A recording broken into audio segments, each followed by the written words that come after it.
Bro சரண் bro, இன்னைக்கு என்ன கதை? கதை விடுங்க. நம்ம பாப்கார்ன் ஸ்டுடியோ நம்ம ஃபேமிலிக்கு ஒரு தனியாக பேர் வச்சுருக்கோம். இது எப்போ? இன்னும் இப்போ தான். எப்போ வச்சிங்க? இப்போ தான் வச்சோம். என்ன பேர்? Pop mats. இனிமேல் எல்லாம் பாப் மேட்ஸ் தான். பாப் மேட்ஸ் நல்லா இருக்கே. ஆனால் இது நல்லா இல்லை. சரி, ஹாய் பாப் மேட்ஸ். ஸோ இந்த தடவை நம்ம என்ன கண்டென்ட் பற்றி பேசலாம் அப்படின்னு டிஸ்கஸ் பண்ணும்போது நம்ம ஆஃபீஸ்லேருந்து வந்த சஜஷன் தான் வேர்ல்டு ஃபேமஸ் ஃபோட்டோகிராஃபர்ஸ் பற்றி ஏதாச்சும் அவங்களோட ஃபோட்டோகிராஃப்ஸ் பற்றி அனலைஸ் பண்ணி அதை பற்றி பேசலாம் அப்படின்னு டிசைட் பண்ணோம். ஸோ நான் ஷாருன், இன்னைக்கு என் கூட இருக்கிறது என் colleague Rajesh. So Vivian Dorothy Maier அப்படின்னு சொல்லும்போது நான் ஏதோ யாருன்னு எனக்கு எதுவும் டீட்டெயில்டாக தெரியல. நானே இப்போ தான் அதை பற்றி தெரிஞ்சுக்கிட்டேன். ஸோ ராஜேஷ்க்கு வந்து இன்னும் கொஞ்சம் டீட்டெயில்டாக தெரியும். ஸோ அவர் தான் இன்றைக்கி எக்ஸ்பிளைன் பண்ணுவார். நீங்கள் தானே பார்த்தது, அவர் ரியலாக சொல்லுவோம், இருக்கிறது அப்படின்னு சொல்லுவோம். ஓகே தான். எங்களுக்கு தெரிஞ்ச டீட்டெயில்ஸை இன்ஃபர்மேஷனை உங்களுக்கு ஷேர் பண்ணி இவங்களை பற்றி உங்களுக்கு தெரிய வைக்கலாம் அப்படிங்கிறது தான்.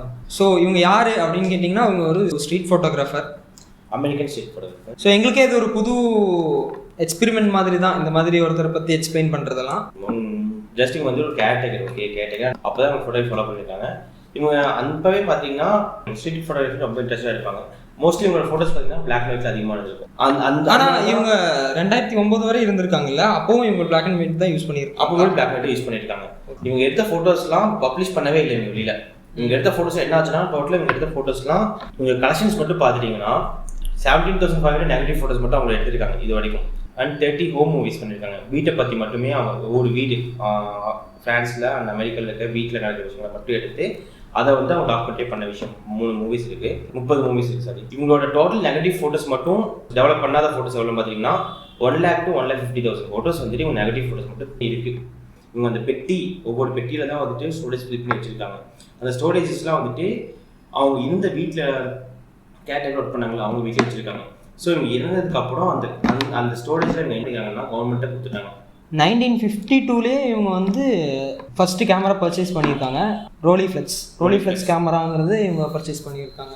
அதுக்கப்புறம் ஆஃப்டர் இது பார்த்தீங்கன்னா ரோலிஃப்ளெக்ஸ் 3.15 ஒரு கேமராவும், அப்புறம் 3.5T, ரோலிஃப்ளெக்ஸ் 3.5F. ஸோ அந்த மாதிரி நிறையா ரோலிஃப்ளெக்ஸ்லேயே வாங்கியிருக்காங்க.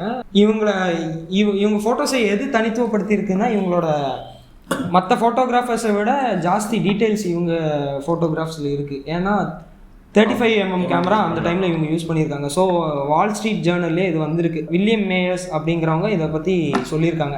விவியன் மேயரோட ஃபோட்டோஸ்க்கு வந்து மற்ற ஃபோட்டோகிராஃபர்ஸோட ஃபோட்டோஸை விட டீட்டெயில்ஸ் ஜாஸ்தியாக இருக்குது. ஏன்னா அவங்க வந்து 35mm ஃபிலிம் அந்த டைம்லேயே யூஸ் பண்ணியிருக்காங்க அப்படின்ட்டு.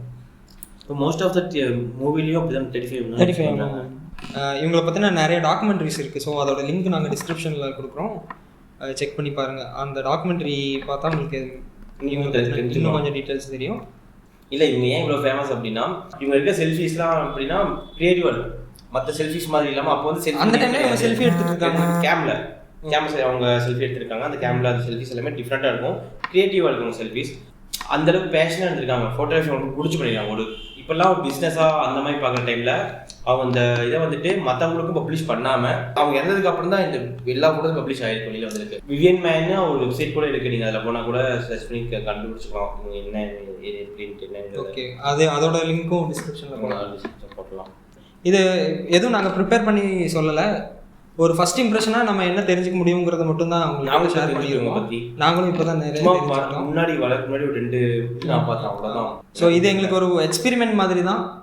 ஸோ இன்னும் அடுத்த ஒரு இன்ட்ரெஸ்டிங்கான ஒரு கண்டென்ட் இந்த மாதிரி டாபிக் எடுத்து அடுத்த வீடியோவில் சந்திப்போம். ஸோ உங்களுக்கு எந்த விஷயத்தை பற்றி தெரிஞ்சுக்க இன்ட்ரெஸ்டடாக இருக்கீங்கன்னு சொன்னால் நாங்கள் அதையும் ஒரு போல் மாதிரி நாங்கள் போடுறோம். அதில் நீங்கள் உங்கள் ஒப்பீனியன்ஸ் சொல்லுங்கள். அடுத்து யாராவது பேசுகிறாங்க, ஆமாம், கமெண்ட்ஸில் ஷேர் பண்ணுங்கள் ஏதாவது குறைகள் இருந்தாலோ. ஏன்னா இது ஒரு புது சேனல் தானே. ஸோ சப்போர்ட் பண்ணுங்கள், முடிஞ்ச அளவுக்கு லைக் பண்ணுங்கள், ஷேர் பண்ணுங்கள். உங்கள் ஃப்ரெண்ட்ஸுக்கு ஃபோட்டோகிராஃபி வீடியோகிராஃபி பிடிச்சிருக்கிற ஃப்ரெண்ட்ஸுக்கு ஷேர் பண்ணுங்கள். ஓகே பாய், அடுத்த வீடியோவில் மீண்டும் சந்திப்போம். இப்படி தானே சொல்லுவாங்க, அப்படி தான். Okay bye.